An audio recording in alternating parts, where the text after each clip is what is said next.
just you get to choose. Right? Like here's the scenario. The environment gives us something which can be perceived as negative, can be perceived as not working, can be perceived as problematic. The world's ending. But we get to choose to see it like that, or we get to choose to see it as an opportunity. So clearly that it's my responsibility now to do that for other people. If I have information and, other people's success is my success and vice versa. Because you know what? Like, the challenges or the roadblocks are the journey themselves. There's no big things. It's all little things compounding on top of each other.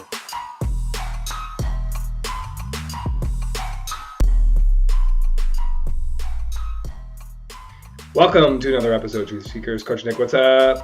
What's going on? Pumped as usual, Coach. Spend some time, get in deep, call some truth. Yes, actually, that was one of the topics I wanted to talk to you about today, and I will introduce that as topic number 2.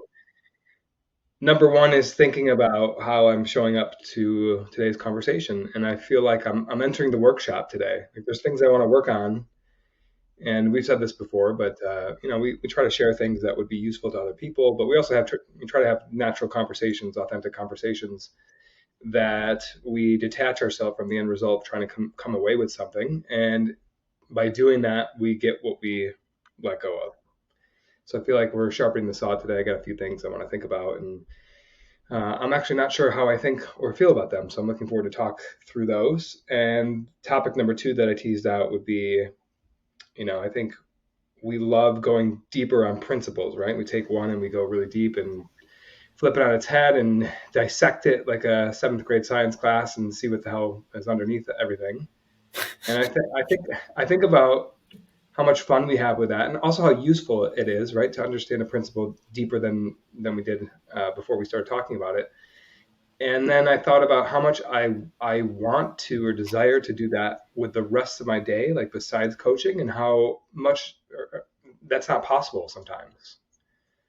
And what I mean is, when we're not doing Zooms, when we're not doing client calls, we're out there living our lives, right? And I notice things come up, things maybe don't sit well with me, or I want to think about things more deeply, but then like the next event comes up, or the next social interaction, or the next, so I'm playing with this right now because I'm desiring space in a different way than I've desired it before. And I know that we love going deeper, and I love going deeper into these concepts to know how I think about them. And sometimes during my day, that's not possible. So I just want to share that and throw that out there. So we're living in the space when you're in coaching of going deeper and pushing the envelope, and in the moments when you're not coaching, you're also seeing other opportunities to go deeper into different subjects, different areas, but not having the space or the ability to do that. And that's your reflection. Did I get that right? Yeah. I want to know more about how I think and feel about certain things, and sometimes it doesn't feel possible. Yeah. Well, I mean, that for me brings up thoughts of being an expert, or being a professional. Perhaps is a better way to think about it. Long time ago, I remember when I first thought about this, I was probably in my very early 20s, late teens, of working in banking roles, and realizing that I do this. The thing that I was doing, no matter how easy the task was, I was doing it 8, 10, maybe longer hours a day, every day, and I'd done it for a year or 2 years.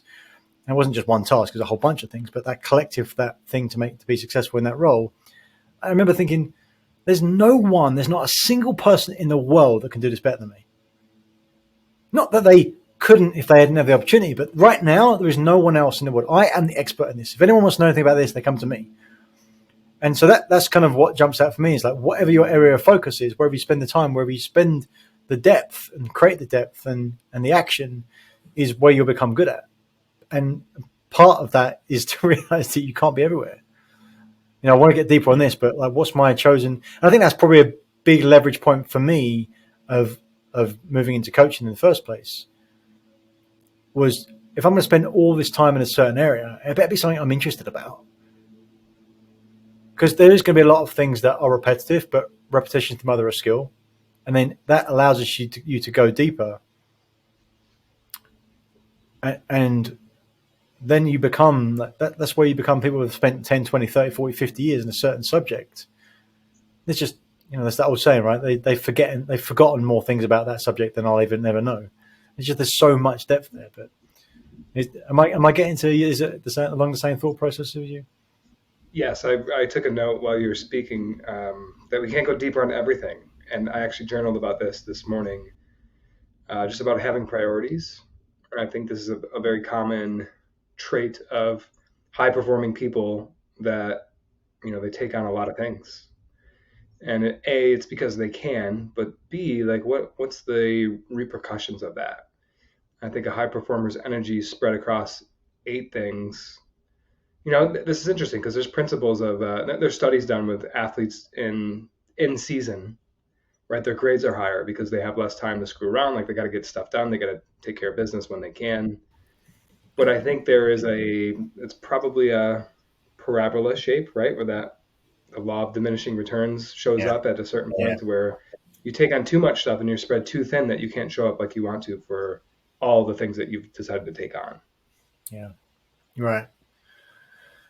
Yeah, it's a like the microscope thing, right? It's like where you twist it, it gets clearer, clearer, clearer. Okay, and then it's really clear, and you think, okay, I'll keep twisting, it's going to get even clearer, and it starts getting fuzzy again.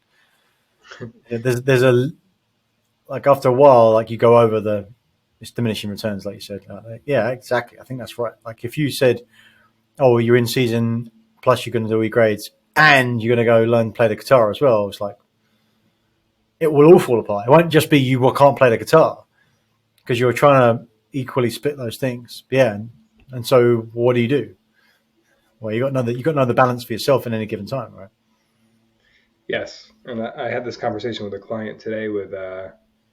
It's funny because when we're busy, all we want is space, and then when we have the space, it's like, what do I do with it, right? You almost feel guilty about having the space. Well, I have the space, so I should be spending my time with something meaningful. So then I go back to it's execution, rest, and reflection, right? And I guess up until now, I've thought of that as a linear.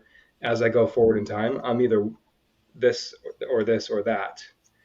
But I'm wondering if I think of my days, it's more of did I get the balance of all three of those things? Then it's just a checkbox of I've done all three of those things today. I've executed, I've been in that restful state, and I've also reflected. That is a fulfilling day to me, to where I can process all the stuff I want to go deeper on. I've lived in the moment and executed on certain things, and I'm also resting so that I can show up again tomorrow. And it depends on the contrast, context, and scale as well, because you could look at that over a week or a month or a quarter, etc., to get the right balance. I had a client this week tell me like his reflection on last week was like, nothing really happened. So I knew I was going to go to New York to do this, and I had a couple of client things going on, but and my wife ran a marathon, and like it was just like, and but the conversation we'd had the week before was that he knew that was coming, and so you knew it was coming. It's like, well, that week is prepared for the next week because he spent actually time like booking things on his calendar to do the following week. And so it was not just, it depends on the scale you need to see it in. Like, do you need to see those always balanced all the time? Or are you okay seeing it balanced over a different period of time? I would suggest that if the more that you want to accomplish, the higher you're trying to go, the more leverage you're trying to create, the more that the scale moves out. Right? You might have to spend more time in execution, but if you do that, because it's high level, you have to spend more time in the rest, more time in the reflection, like bigger sections of time. Like if you're going to write a book, it might be 10 weeks of intensive, like leave me the fuck alone and writing a book. Then you might need after that, like 4 weeks of like being around people all the time, every day, because you need to have the thing swing back. You couldn't just go, I've got 2 days and I'm good. Because you want to create bigger things, you might need to go bigger, right? More scale. Interesting. I haven't thought of it like that. I just feel like time, time is an interesting thing to think about, but time itself is limited in our normal definition of it.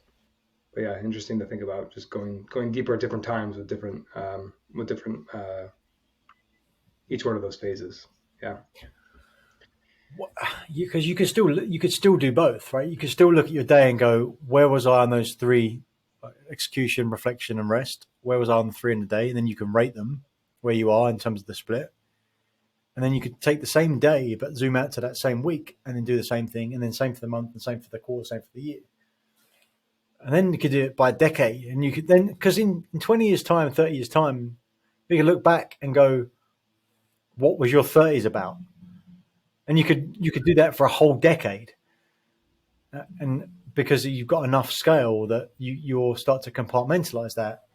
Not that you couldn't get in the detail if you wanted to, but you'll put it in a place so you could use it. Otherwise, you'd be overwhelmed with detail. You find yourself doing that, right? You've got to put things away. And that's why I think that time tends to change in terms of how it feels as we get older. I just think about this now. I mean, you can't possibly take all the days, all the weeks, all the months after multiple decades on this planet and be able to recall them all and feel them all in the same way. You've got to be able to put them away somewhere so you can go to the next part. And so by doing that, months start to feel like weeks. And that's certainly my experience. Like the further I go along, I can't look at things in weeks anymore. It's not enough time.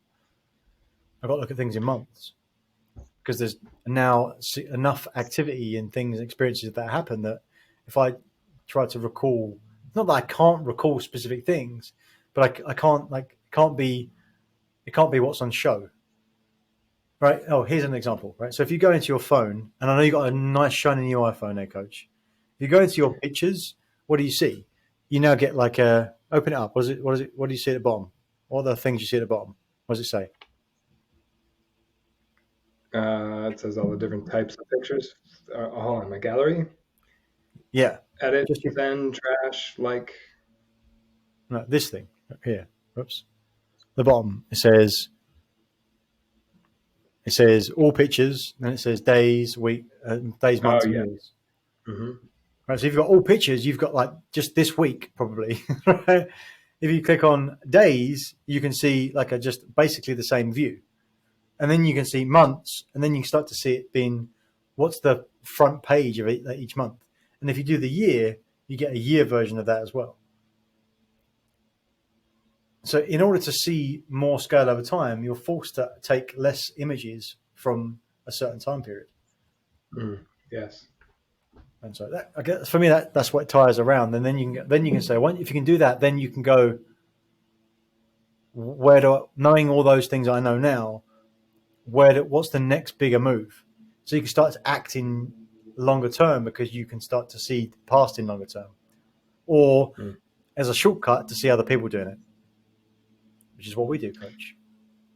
Right. And is that also why we ask about celebration so often, is because like we're doing that every day, right? But unless we pay attention to it, it can feel like it's in the context of something far greater. It doesn't feel as good. Exactly. So left unchecked, we won't pick out the things that we said we wanted to pick out, probably. Right.